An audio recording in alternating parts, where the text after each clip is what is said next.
ভবিষ্যতে আমি আবার লাইভে আসবো। এই মহুয়া মেয়ে, এর শাস্তি আমি চাই। আপনারা সবাই মাফ করবেন, আমার জন্য দোয়া করবেন। ক্যাপশন: প্রেম বিষয়। হ্যালো, আসসালামু আলাইকুম সুপ্রিয় দর্শক। আমি খুব কষ্টের সাথে জানাতে যেতেছি, আজকে লাইভে আসার কারণ একটাই, সেটা হচ্ছে প্রেমে ধোকা। আমি একটা মেয়েরে মন প্রাণ দিয়ে ভালোবাসছি, সেই মেয়েটা আমারে ধোকা দিছে। সেই মেয়েটা আমার রাস্তার ফকির বানাই দিছে। যখন যা কিছু চাইছে সবকিছু দিছি, এখন আমি রাস্তার ফকির। মেয়েটার নাম হচ্ছে মহুয়া। মেয়েটা আমার প্রচন্ড পরিমাণে ভালোবাসতো, এখন সে ভালোবাসে না, আমার কাছ থেকে সবকিছু নিয়ে গেছে। আমার এখন কি করা উচিত? মেয়েটাকে ধরে বাইন্দা পিটানো উচিত, নাকি আমার অধিকার বোঝানো উচিত? আপনারাই বলবেন প্লিজ। আমি আজকে লাইভে আসতে বাধ্য হয়েছি। আপনারা দ্রুত কমেন্ট করে ফেলুন, একটু আমাকে জানান যে আমার কণ্ঠ ঠিক মতো শোনা যাচ্ছে কিনা, আমার কথা কি ক্লিয়ার কিনা। কমেন্ট করেছে যে একজন কমেন্ট করেছে কি, সোলেহা বেগম, ইসলামি করতে লাইভে আইছেন? হ্যাঁ, প্রেম করতে কইছে কি আপনারে? এই যে মানে আপনি মেয়ে মানুষ দেখে মেয়ে মানুষের আইন টানবেন, এটা কি হয় নাকি? এটা কোনো কথা? কষ্ট তো আমি পাইছি, শেখা তো আমি খাইছি। আপনি বুঝতেছেন আমার ফিলিংসটা কি? হ্যাঁ, আমারে ধোকা দিছে, আমারে শেখা দিছে, আপনি কোন আজের কথা বলতেছেন? আরেকটা কমেন্ট চলে আসছে, রুকসানা বেগম, পরের কথা পরের কইতে নাই, গোলামের পুত, উল্টা পাল্টা কথা বলার জন্য ফেসবুকে আইছোস। বকা দিতে বলেন আমারে, তাই না?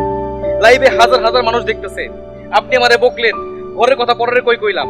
আমি তো কষ্টে আছি, আমি তো জ্বালা যন্ত্রণার মধ্যে আছি। আমি যে কোন জ্বালায় আছি সেটা আমি একমাত্র জানি, আর কেউ জানে না। আমার কষ্ট আমি কারে বলবো? আমি বাধ্য হয়ে আজকে ফেসবুক লাইভে আসছি সবার জানানোর জন্য। আমি একটা প্রতারণার শিকার হয়েছি। আমার গার্লফ্রেন্ড আমার সাথে প্রতারণা করছে, আমার কাছ থেকে অনেক কিছু খসাই নিছে। এখন সে আমার চিনে না, সে আমার ভালোবাসতে চায় না। আপনারা কি চান যে আমি ভালোবাসার জন্য, আমি এখন ভালোবাসা ত্যাগ করে আমি এখন দেশ বিদেশে ঘুরে বেড়াই? দেখুন, আমি এটা করতে পারবো না। আপনারা পজিটিভ কমেন্ট করেন প্লিজ, আমার কষ্ট একটু বোঝার চেষ্টা করেন।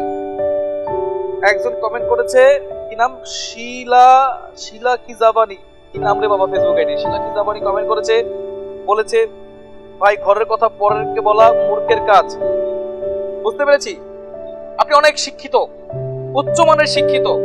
একটা কাজ করেন, আপনি আমার মতো প্রেমের ছেঁকা খায় বেকা হইয়া ইউটিউবে বিরহের গান লেখেন।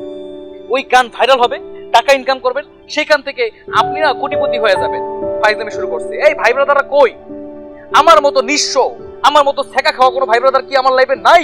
যদি থাইকা থাকেন প্লিজ কমেন্ট করেন, আমার দুঃখ একটু শেয়ার করি আপনাদের সাথে। আমিনুল ইসলাম কমেন্ট করেছে, কমেন্টটা পড়তেছি আমি। আমিনুল লিখেছে, ভাই আপনি একটা রাম। ফাইজলামি শুরু করছে।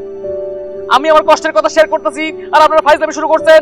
আল্লাহ কিন্তু উপরে আছে, একদিন কিন্তু শাস্তি আপনারা পাবেন। আরে ভাই, আমি কোন জ্বালা আছি আমি জানি। আমি একটা মেয়ের ভালোবাসি, মেয়েটা আমার সাথে প্রতারণা করছে, সেই প্রতারণার শিকার আমি হইছি। আপনি তো হন না, আপনি বুঝুন কেমনে? সালাম ভাই বলেছেন যে ভাই এই লাইভটা করে সাথে সাথে ডিলিট করে দিবেন, না হলে বিপদে পড়েছেন, মামলা খাবেন।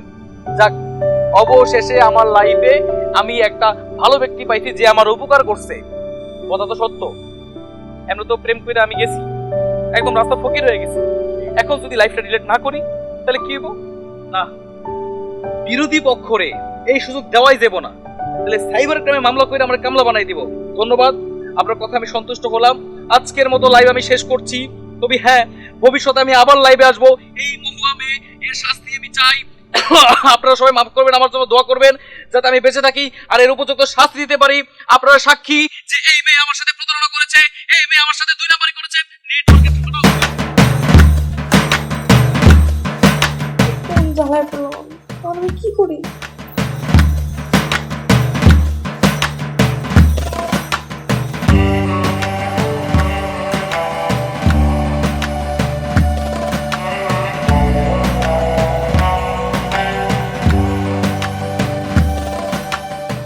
হ্যালো, আপনি কোথায়?